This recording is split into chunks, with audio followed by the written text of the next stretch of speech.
Bonjour à vous mes très chers amis et je suis ravi de vous retrouver une nouvelle fois sur la chaîne du foot féminin surtout, Fatmir Football. Bienvenue à vous la communauté et on va parler au travers de cette vidéo du match qui s'est tenu hier au stade des Alpes à Grenoble entre la France et le Brésil. Joga Bonito. En général, c'est toujours une affiche. Ça fait remonter énormément de souvenirs quand on parle de France-Brésil. Vous voyez là où je veux en venir, hein, bien évidemment, je n'ai pas besoin d'en dire plus. Et ce match-là, certes, était un match amical, mais il n'a pas dérogé à la règle. On a vu du très beau football, du grand football, parfois aussi. En tout cas, dans ce match, il y a énormément pour la France d'enseignements à tirer en prévision de l'Euro qui arrive à très grands pas. C'est la semaine prochaine, ça y est, on démarre. Donc, dans cette vidéo, pour les grands matchs, on va faire un débrief très classique. On parle des schémas tactiques, on parle bien évidemment des enjeux, on déroule le fil du match et à la fin, restez bien avec moi jusqu'à la fin les amis, on attribuera les notes aux différentes joueuses qui ont marqué quand même la rencontre. Et puis on essaiera aussi d'extirper, si je puis dire, quelques enseignements utiles pour la France pour qu'elle aille nous décrocher la timbale pour cette Coupe d'Europe qui arrive à grands pas. Et ouais. Alors pour ce match France-Brésil, est-ce que ça avait véritablement un parfum de revanche? Il faut dire quand même que du côté français, 6 joueuses avaient joué ce quart de finale perdu contre le Brésil au JO de Paris. Donc effectivement, c'est plutôt cohérent de dire qu'il y avait une revanche à prendre contre la Seleção. Laurent Bonadei, d'ailleurs pour ce match, est reparti avec son 4-3-3, qu'il n'a plus changé depuis le début de l'année 2025, qui fonctionne très bien. Les filles s'épanouissent au travers de ce schéma tactique, hein. Il suffit de voir les stats pour s'en convaincre. Et c'est bien que la France ait quand même des certitudes en termes de schéma tactique, de plan de jeu, avant que ne débute l'Euro féminin. Donc là, les feux sont au vert. Donc sur ce 4-3-3, on part avec une ligne défensive. Alors la gardienne, c'est Pauline Perromagnin. On sait que c'est elle qui sera titulaire pour l'Euro. Donc une ligne de défense à 4 à plat. Selma Bacha, l'inamovible joueuse de Lyon, côté gauche. La défense centrale avec Tanaba Samoura, j'espère que je prononce bien son prénom, la pépite parisienne du PSG. À côté d'elle, donc Maëlle Lacrard, qui faisait son retour. Alors, j'avais parlé, moi, peut-être d'une petite gêne qui l'avait empêché de prétendre à jouer sur les matchs précédents. Visiblement, c'est plutôt que Laurent Bonadei a souhaité la faire souffler. Elle a eu une saison où on l'a beaucoup sollicitée du côté du Real de Madrid.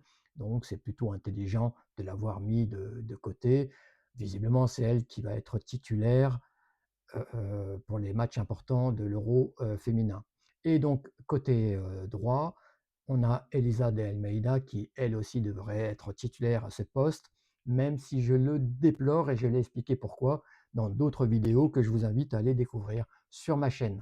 Plus haut, ce milieu de terrain formidable, composé de Sandy Toletti, de Sakina Kershawi et Grace Guillerot, les deux dernières étant les milieux relayeuses, Sandy Toletti devant jouer ce rôle de métronome, et même un peu plus que ça, donner vraiment le tempo à cette équipe. Elle hérite en plus du brassard de capitaine, donc c'est à elle de montrer l'exemple.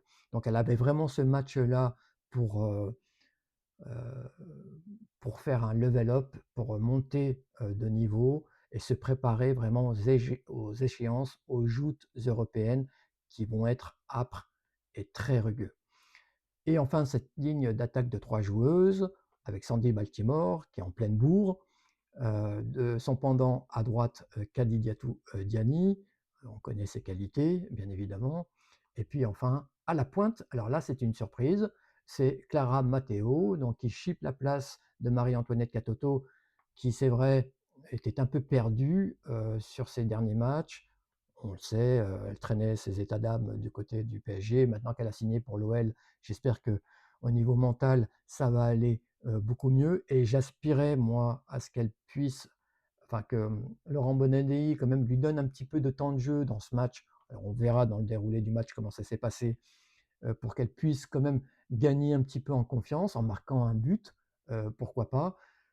Laurent Bonadei a préféré partir sur Clara Matteo, qui occupe une position donc de pointe dans ce trio d'attaque, la même position qu'elle a au PFC, où je le rappelle, elle a fait une excellente saison en terminant meilleure buteuse du championnat de France. Donc voilà pour l'équipe de France.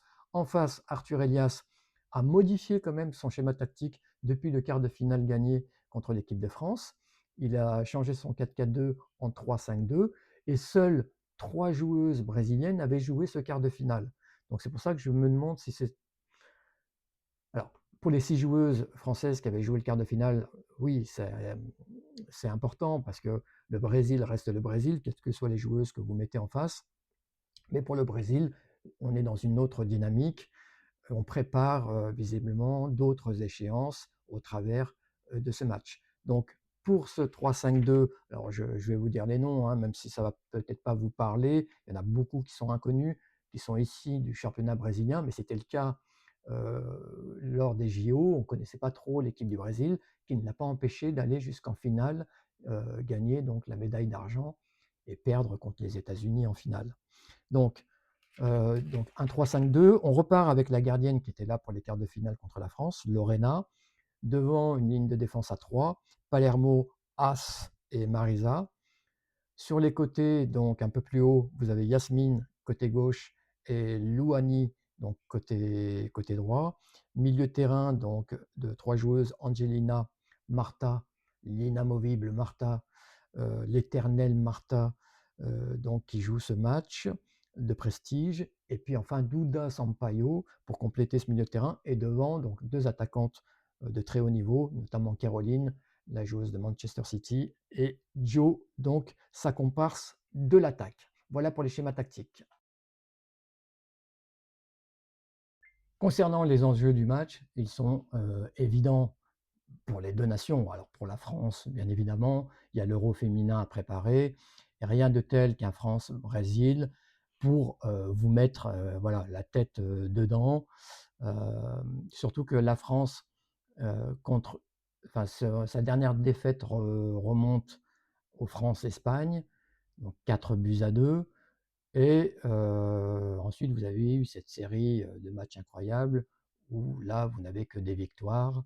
Mais on s'est rendu compte quand même que quand la France affronte une grosse nation, eh ben, elle a quand même énormément de difficultés à gagner des matchs. Donc là, vous avez une grosse nation, le Brésil, quatrième nation mondiale, et il fallait vraiment surfer sur la dynamique, continuer à entretenir cette dynamique de victoire pour se présenter dans les meilleures dispositions pour l'Euro féminin. Je le rappelle, le premier match, c'est le 5 juillet contre l'Angleterre. En face, le Brésil, lui, prépare sa Copa Sudamericana ou Americana, je ne sais plus comment on l'appelle, en tout cas la Coupe d'Europe, l'équivalent de l'Euro chez nous. Donc ce match contre la France, c'est toujours aussi du point de vue du Brésil un grand match à jouer et le Brésil était vraiment très motivé pour remporter ce match. Voilà, on en vient maintenant au déroulé de ce match et le moins que l'on puisse dire, c'est que l'équipe de France est passée à côté, en tout cas du début de match. On attendait une équipe de France avec plus d'assurance, plus de tranquillité, plus de certitude. Tout ça a volé en éclats face à une top nation.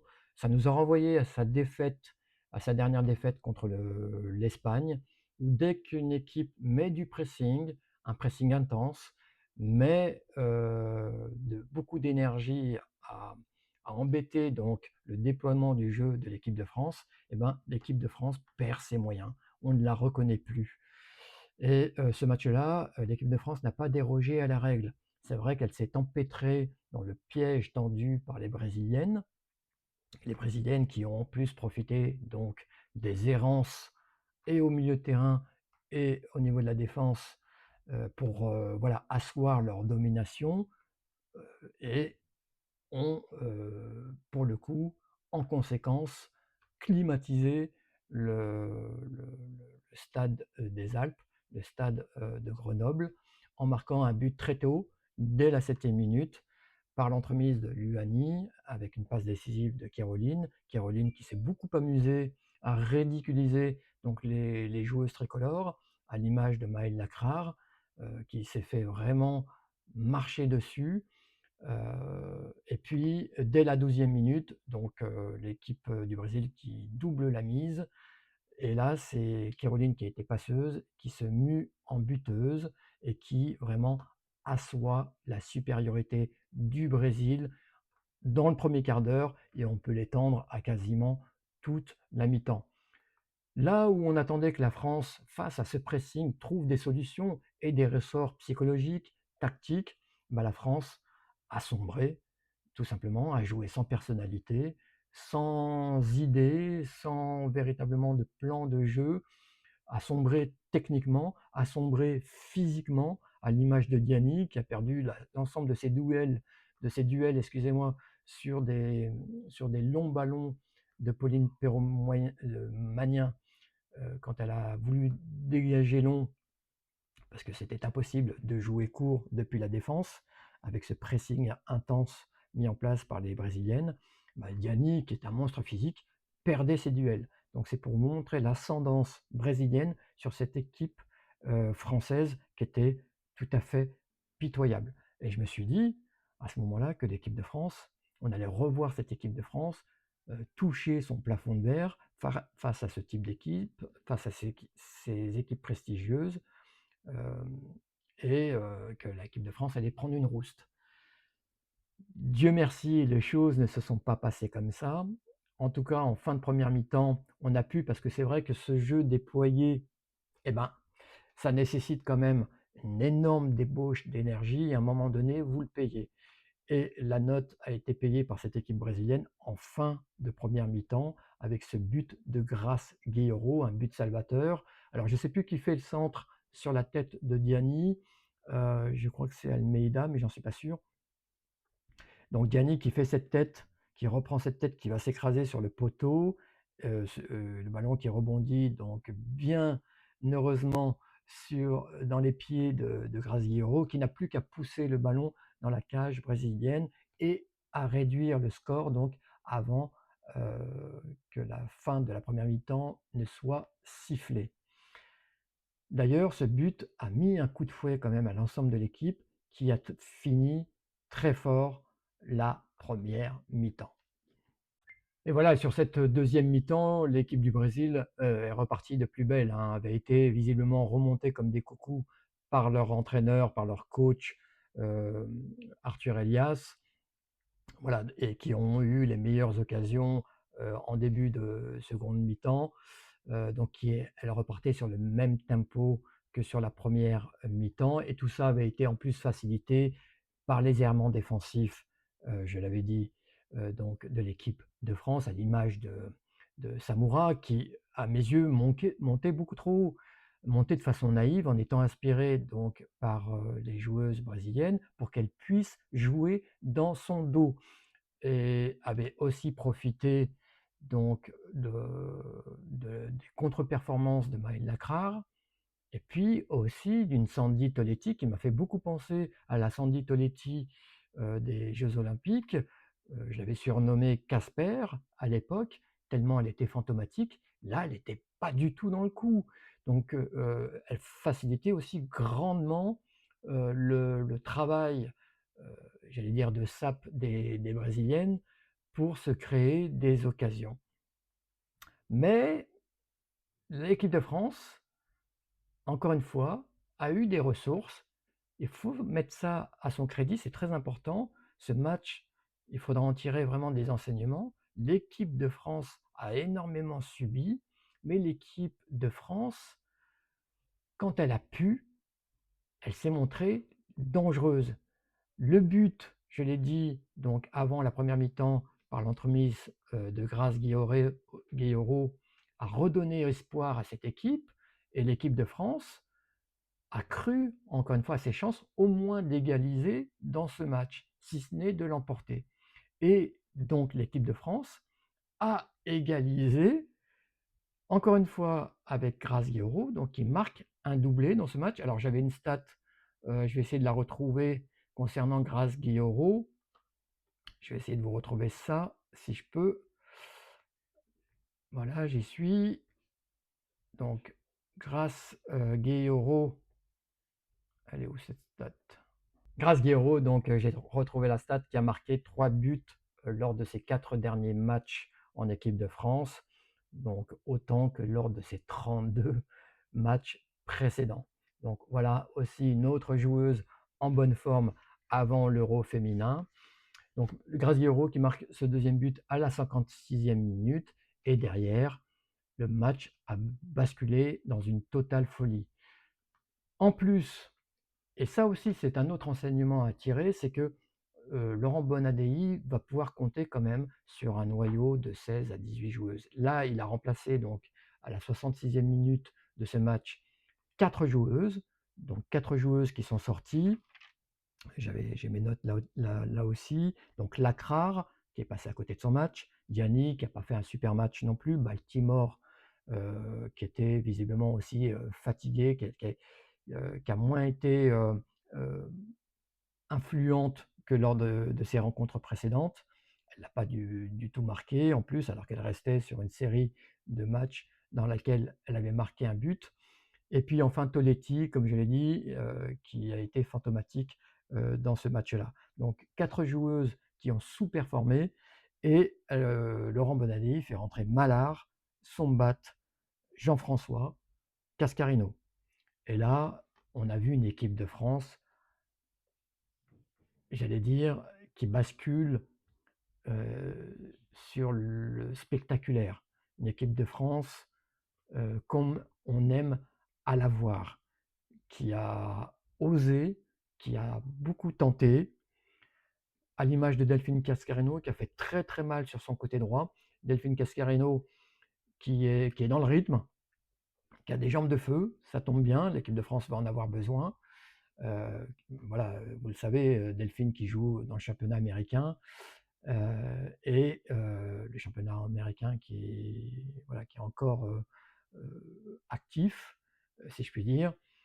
Et Delphine Cascarino va pouvoir apporter donc sa vitalité à l'équipe de France. Elle l'a fait dans ce match-là, où elle a beaucoup, beaucoup percuté sur son côté droit, et sur l'une de ses percussions, elle a pu centrer, donc une fois avoir défié son vis-à-vis, elle a pu déposer, si je puis dire, le ballon sur la tête de Marie-Antoinette Katoto, qui marque donc le 3e but qui permet à l'équipe de France de mener dans cette rencontre. Marie-Antoinette Katoto qui s'est fracassée contre le poteau, mais Dieu merci, sans casse, et ça c'est vraiment l'essentiel. Donc l'équipe de France qui a renversé donc le score, et qui était en passe de pouvoir gagner ce match. Laurent Bonadei, à partir du moment où l'équipe de France a marqué ce 3e but, a changé tactiquement, en demandant à ses troupes de rester bas et de jouer la contre-attaque. Donc ça aussi, c'est très intéressant, parce qu'il peut y avoir des modularités tactiques en fonction de la configuration du match. On est allé chercher le score, et ensuite, pour les 15 dernières minutes, Laurent Bonadei, face quand même à la volonté encore et toujours de cette équipe du Brésil d'être dangereuse, et elles l'ont été jusqu'au bout contre cette équipe de France, il a jugé plutôt sage que l'équipe de France n'essaye pas trop de déployer son jeu, mais reste plutôt recroquevillée devant la cage de Pauline Perromagnin et joue la contre-attaque. Donc c'est ce qui s'est passé sur les dernières minutes. L'équipe de France a pu conserver donc cette avance, et l'équipe de France a pu étreiner donc sa série de victoires jusqu'au démarrage de l'Euro. Donc il y a beaucoup de choses à dire. Effectivement, l'équipe de France qui avait été menée de 2 buts au bout de la 12e minute, Là aussi, j'ai une stat pour vous, puisque l'équipe de France n'avait pas été menée aussi rapidement et dans ces mêmes proportions depuis 1998, les amis. C'était la préhistoire, ouais, c'était un autre temps, et c'était contre la Norvège à l'époque. 2-0 pour la Norvège au bout de 11 minutes. On a failli égaliser, voire battre le record, puisque l'équipe de France a été menée de 2-0 contre le Brésil au bout de 12 minutes. Mais il y aura beaucoup d'enseignements à tirer pour cette équipe de France, des joueuses qui doivent quand même essayer de gagner en consistance, en personnalité. Je pense à Maëlle Lacrard. Alors, est-ce qu'elle manquait de rythme? Pareil pour Sandy Toletti, deux joueuses du Real de Madrid qui ont beaucoup, beaucoup joué cette année, effectivement. Sandy Toletti qui a un rôle très, très important dans cette équipe, mais il va falloir qu'elle montre de la personnalité, qu'elle montre de quel bois elle est faite. Moi, elle doit avoir ce rôle majeur en équipe de France, tellement important. Mais voilà, on a vu ses limites, on a vu les limites de Maëlle Lacrard, on a vu les limites de certaines joueuses dans ce type de match, on a vu les limites de cette équipe de France face à des pressings très intenses. Donc Laurent Bonadé va devoir jouer là-dessus. Il peut compter quand même sur des ressources mentales, parce qu'on a eu des vents très contraires. Malgré tout, la France a tenu bon et a pu, à la fin, gagner ce match. Parce que l'équipe de France a des possibilités concrètes. L'équipe de France a des arguments à faire valoir. Au niveau physique, au niveau de la vitesse, au niveau de la technique, au niveau de la tactique, on a énormément de joueuses qui peuvent peser, que ce soit en attaque, au milieu de terrain. On l'a vu avec l'entrée de ces 4 joueuses qui ont transformé un petit peu le visage de l'équipe de France. Donc il va falloir continuer dans cette voie-là, Laurent Bonadei. Et maintenant, le moment que vous attendez tous, les amis, les notes. Les notes que je vais attribuer donc aux joueuses qui sont ressorties dans cette rencontre. On va commencer par les hôtes, on va commencer par les tricolores, par l'équipe de France. Je mets la note de 9 sur 10 à Grace Guiraud, qui nous fait donc la grâce de nous marquer deux buts très importants. Le premier en fin de première mi-temps qui permet à la France voilà, de ne pas rentrer au vestiaire avec un gap à combler de 2 buts. Voilà, ce but a été, je l'ai dit, salvateur, et c'est vrai, a redonné un petit coup de fouet à l'équipe de France, et puis a surtout redonné espoir. Et puis le deuxième but qui permet l'égalisation. Et derrière, tout est possible. L'équipe de France qui était au fond du sac et qui ressort la tête de l'eau grâce à Grace Gueyoro. Grace Gueyoro, j'adore son jeu. Pour moi, c'est une des meilleures milieux de terrain du monde. Franchement, beaucoup de classe, encore une fois. C'est une joueuse, en plus, dans la surface de réparation, qui est très intéressante, qui a le sens du but, qui marque des buts. Effectivement, même si au niveau de l'équipe de France, il y a encore des améliorations en termes de statistiques de ce côté-là, parce qu'elle marque beaucoup de buts avec son club du PSG. Donc une Grace Guiraud qui n'a pas montré encore tout son talent, et j'espère qu'à cet Euro, on va avoir une grande dame au milieu de terrain pour l'équipe de France. Je mets la note de 9 sur 10, une fois n'est pas coutume, à Pauline Perromagnin. C'est vrai que j'ai beaucoup tapé sur cette gardienne. Je trouve qu'elle est parfois très fébrile. Elle l'a été en début de rencontre. J'ai trouvé qu'elle prenait aussi beaucoup trop de temps pour ses dégagements, ce qui faisait perdre en vivacité, en rythme, et la rencontre, et puis aussi le jeu des Bleus. Mais malgré tout, ça a été à des moments cruciaux un vrai rempart pour cette équipe de France. Elle est largement au-dessus de Constance Picot, donc sa doublure en équipe de France. C'est visiblement, et c'est comme ça, pour moi, la meilleure gardienne des Bleus, même si, encore une fois, dans les moments de pressing intense, Elle fait pas toujours les bons choix, elle joue court alors qu'elle devrait jouer long, elle est, souvent fébrile et ça peut se retourner, bien évidemment contre l'équipe de France et on peut parfois se prendre des buts de casquette ou des buts de bête. C'est déjà arrivé par le passé, donc c'est pas l'assurance tout risque, mais pour ce match, il faut, lui rendre, ce qui lui appartient. Elle a sorti des arrêts de très grande classe à des moments importants, donc bravo. J'espère que c'est le travail dans l'ombre de Lionel Letizy, qui est un grand gardien quand même, qui, voilà, porte ses fruits. J'ose l'imaginer, donc elle mérite cette note de 9. Bravo à toi, Pauline. Et enfin, je vais sortir donc la matraque pour taper sur Sandy Toletti et Maëlle Lacrard. Je leur mets la note de 2. Elles sont passées vraiment au travers du match. J'attendais ces 2 joueuses pour avoir un peu plus de réponses concernant leur niveau sur ces matchs-là, sur ces affiches de prestige, là où il y a de la tension, là où il y a quand même de l'enjeu. Il y en avait dans ce match-là, c'était un match amical, mais il y avait quand même de l'enjeu. Et elles ont, purement et simplement, elles sont passées au travers, totalement. Donc ça me pose vraiment des questions. Je m'interroge sur leur niveau. Est-ce qu'elles vont pouvoir dépasser, enfin plutôt monter vraiment de niveau pour cet Euro féminin?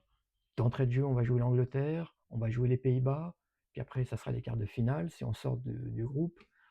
Donc, il va falloir être costaud, montrer de la personnalité, montrer de la consistance, montrer un mental d'acier, surtout pour Sandy Toletti qui a un poste ultra important, parce que la Crare, elle est derrière, elle peut toujours profiter quand même de l'aura de Gretchen Bock pour se planquer un peu, mais là, Sandy Toletti, il va falloir qu'elle se montre en milieu de terrain devant la défense. Elle va lancer les premières offensives. Elle doit être juste techniquement. Elle doit réfléchir très vite. Elle doit agir avec, en gardant la tête froide à des moments où il y aura beaucoup, beaucoup de pressing.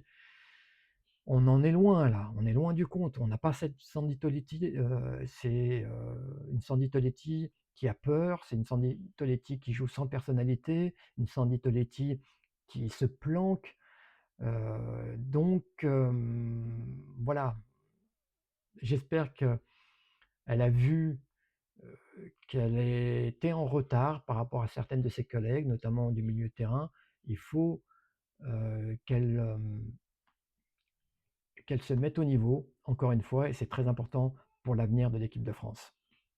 Côté brésilien, je vais ressortir Caroline, la joueuse de Manchester City. Je lui mets la note de 9. Elle a dansé sur cette équipe de France, sur le ventre des défenseurs bleus de cette équipe de France. Elle s'est amusée avec Maëlle Lacrard, qu'elle a mis au supplice, puis d'autres joueuses aussi de l'équipe de France. Elle a su profiter vraiment des errements défensifs, des failles offertes par l'équipe de France pour faire une passe décisive à sa compatriote Luani et pour marquer un but. Donc une note tout à fait méritée de 9 sur 10. Ça a été la meilleure joueuse de la Seleção.